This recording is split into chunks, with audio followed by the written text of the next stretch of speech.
ہم نے اپنی پیدائش کا مقصد کیا سمجھا ہے؟ ہم نے اپنی تخلیق کا مقصد کیا سمجھا ہے؟ شادی کرنا، بچے پیدا کرنا، مال و دولت جمع کرنا دین سے بالکل الگ تھلگ ہو گیا۔ شادی کرنا نیکی ہے، اولاد کی خواہش دعا نیکی ہے، رزق حلال تلاش کرنا عبادت ہے، نیکی ہے۔ لیکن جس نے اپنا مقصود یہ بنایا، ایم یہ بنایا، ٹارگٹ یہ بنایا، اسی کو کنسیڈر کیا، اسی کی طرف منہمک ہو گیا، اسی کو سب کچھ سمجھا، وہ فیل ہے۔ پاس وہ ہے جو شادی بھی کرتا ہے، اولاد بھی ہوتی ہے، کاروبار بھی کرتا ہے، لیکن رب کو یاد رکھتا ہے، رب کو نہیں بھولتا۔ ہم نے کتنے مالدار لوگ دیکھے ہیں، نفل پڑھنے والے، قرآن پڑھنے والے، نماز پڑھنے والے، دین کا احساس کرنے والے، خیال رکھنے والے، لیکن میجورٹی ایسی نہیں ہے۔ اکثریت کا حال کیا ہے کہ وہ دنیا دار ہیں، اپنی تخلیق کا مقصد بھلا چکے ہیں۔ کیا آپ کی بیوی کو یہ یاد ہے کہ اللہ نے اسے کیوں پیدا کیا ہے؟ کیا آپ کے بیٹے کو یہ یاد ہے کہ اس کی تخلیق کا مقصد کیا ہے؟ کیا مجھے آپ کو یاد ہے کہ ہماری تخلیق کا مقصد کیا ہے؟ وَمَا خَلَقْتُ الْجِنَّ وَالْإِنسَ إِلَّا لِيَعْبُدُونِ، ہماری تخلیق کا مقصد اللہ کی بندگی ہے۔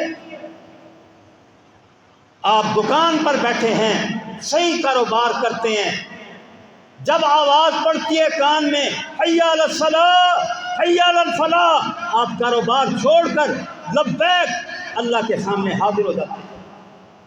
آپ اللہ کے بندے ہیں، آپ کی وہ دکانداری بھی عبادت ہے۔ آپ بچے کو گود میں لے کر کھلا رہے ہیں، اس کو خوش کر رہے ہیں۔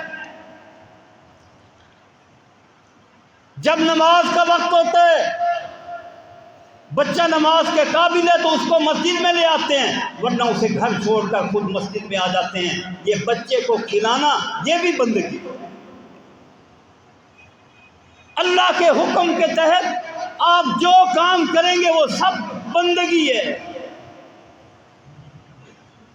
اللہ کے احکام کو ماننے والے بن جائیں، آپ کا چلنا بندگی، بیٹھنا بندگی، لیٹنا بندگی، سونا بندگی، کاروبار بندگی، ہر کام آپ کا بندگی ہو۔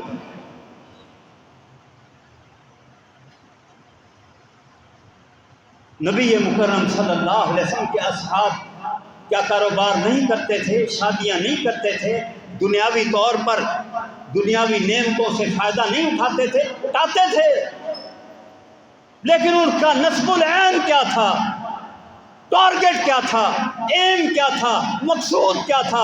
ان صلاتی و نسکی و محیای و مماتی للہ رب العالمین۔ ایم یہ تھا کہ یقیناً میری نماز، میری عبادت، نسک کا اطلاق قربانی پر بھی ہوتا ہے، عبادت پر بھی ہوتا ہے۔ یقیناً میری نماز، میری قربانی، میری عبادت، میرا جینا، میرا مرنا کس کے لیے؟ للہ، اللہ کے لیے۔ اپنے دل پر ہاتھ رکھیں، اپنے گریبان میں جھانکیں، اپنے ضمیر کو جھنجھوڑ کر پوچھیں کہ میں کس لیے زندہ ہوں۔ کسی مولوی سے فتویٰ لینے کی ضرورت نہیں ہے، آپ کا دل آپ کو بتائے گا۔ آپ کا ضمیر اگر بالکل مر نہیں چکا تو آپ کو باور کرائے گا کہ تو کس لیے زندہ ہے۔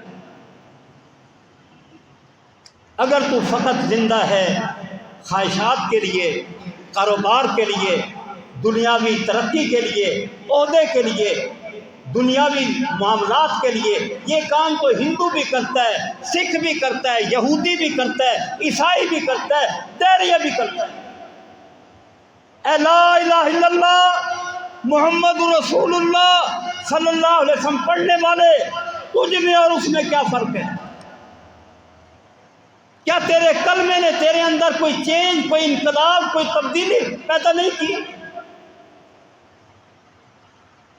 اتنا زبردست کلمہ جو نجات کا ضامن ہے، یہ کلمہ پڑھ کر بھی اگر چینج نہ آئے، تبدیلی نہ آئے، ہم اپنی تخلیق کے مقصد کو نہ پہچان پائیں، تو پھر ہماری اس زندگی پر حیف ہے، دکھ ہے، انتہائی افسوس ہے۔ خاندانی طور پر ہم مسلمان ہیں، جدی پشتی نسلی ہم مسلمان ہیں،